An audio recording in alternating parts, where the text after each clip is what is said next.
Hello and welcome to A Dad Reads with me, David. Now, I am still growing the channel, so I'd really appreciate if you did subscribe. You could also um, share this video, and I do want to hear from you, so if you have anything to say, you can put it in the comments. And you can also smash that like button like an angry ape. Today's story is all about CinderGorilla. And it's again a twist on an old fairy tale, but I think you can guess what that is. Shall we read it and find out what CinderGorilla gets up to? Let's see what the twist is, shall we? And this is written by Gareth P. Jones and Loretta Schuher. Let's read it, shall we? CinderGorilla. Once up on Hairy Town Mountain, in a deep green jungle by a gushing waterfall lived CinderGorilla. Cinder lived with her Aunt Linda and two cousins, Gertrude and Grace, who spent their days being mean to her and ordering her about. "Those banana skins won't pick up themselves," said Gertrude. "Come and do my hair," demanded Grace. "And don't forget to wash the dishes," said Aunt Linda. Cinder would have been very unhappy, except for one thing. She loved to dance. She boogied her with her broom and moonwalked with her mop. She twirled as she tidied and wiggled as she washed up. Cinder longed to go to the disco ball, but her aunt always said no. One Saturday, Cinder's cousins were getting ready for a big night out when Grace announced, "Travis the Disco Prince is looking for a new dance partner." "I'm the best dancer," boasted Gertrude. "But Travis will want someone with style," argued Grace. "I'm not sure I want a dance partner," said Cinder, "but I would love to go to the disco ball." "You dance?" sniffed Gertrude. "Don't make us laugh," snorted Grace. "Yes, tidying up bananas is more your thing," added her aunt. And off they went, leaving Cinder with a list of jobs to do. Cinder was dancing a sad, slow dance with her broom when suddenly, with a flash, and a bang, and a razzmatang, there appeared by her side a huge orangutan. "Who are you?" asked Cinder. "I'm your hairy godmother. I've come to make things right. CinderGorilla, you shall dance at the disco ball tonight." And she flicked her wand and Cinder was transformed into a sparkling disco diva. "To make your magical wand makeover complete, put these banana skins onto your feet." "Won't they be a bit slippery?" asked Cinder. With another flick of the hairy godmother's wand, the banana skins became a groovy pair of dancing shoes. "Wow!" exclaimed Cinder. "Thanks, hairy godmother." Her hairy godmother smiled, then said, "Be warned, sweet Cinder, my magic will fade. Be home before sunrise, don't get waylaid." And with that, Cinder went off to the ball.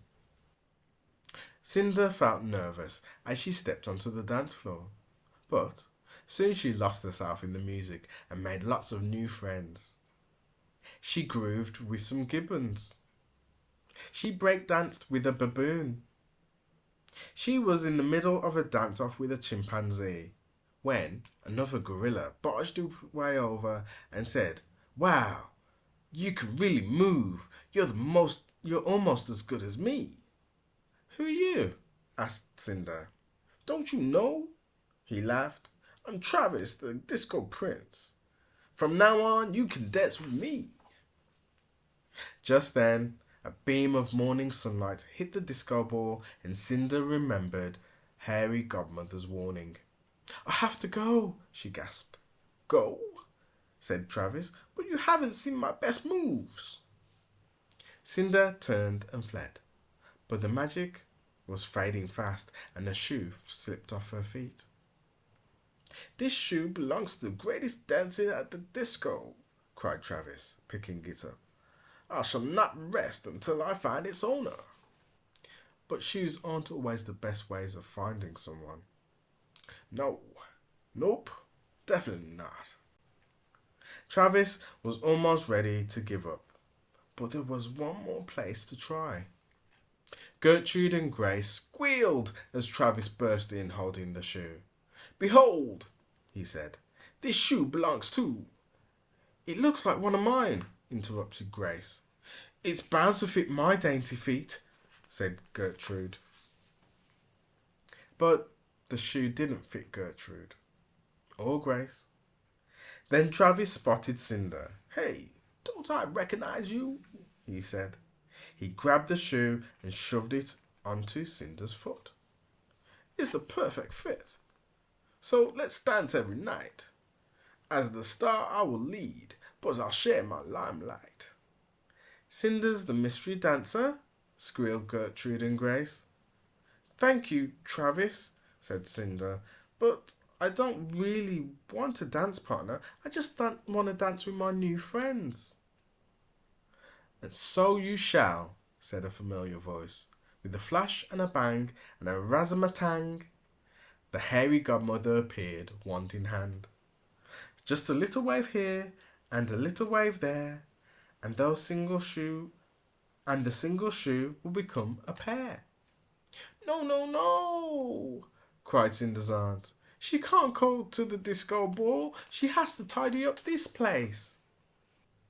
The fairy godmother said, Gertrude, Grace, and you, Aunt Linda. In future, you'll all be much kind to Cinder. The lesson to learn is one you can guess. Tidy your things and clean up your mess. So Cinder's aunt and cousins helped tidy up. Even Travis mucked in. Then the hairy godmother gave her wand one final shake. Suddenly, the whole place was filled with music and lights and disco dancers. And the hairy godmother sang. With these last words, this story ends. Put on your shoes and dance with your friends. Get down to the sound of music and laughter. Cinder will dance groovily ever after. And there endeth the story. So that was the take of Cinderella. And what did you think of that story? Let me know in the comments, in the chat. I'd like to hear from you. Yeah, it's not nice when you're left out. But CinderGorilla just wanted to dance with her friends, but she got her wish in the end, didn't she? And everyone was happy. And the aunt and the cousins helped out too. I think that's quite important. Everyone should do their fair share. So, that's the end of the story. Until next time. Bye for now.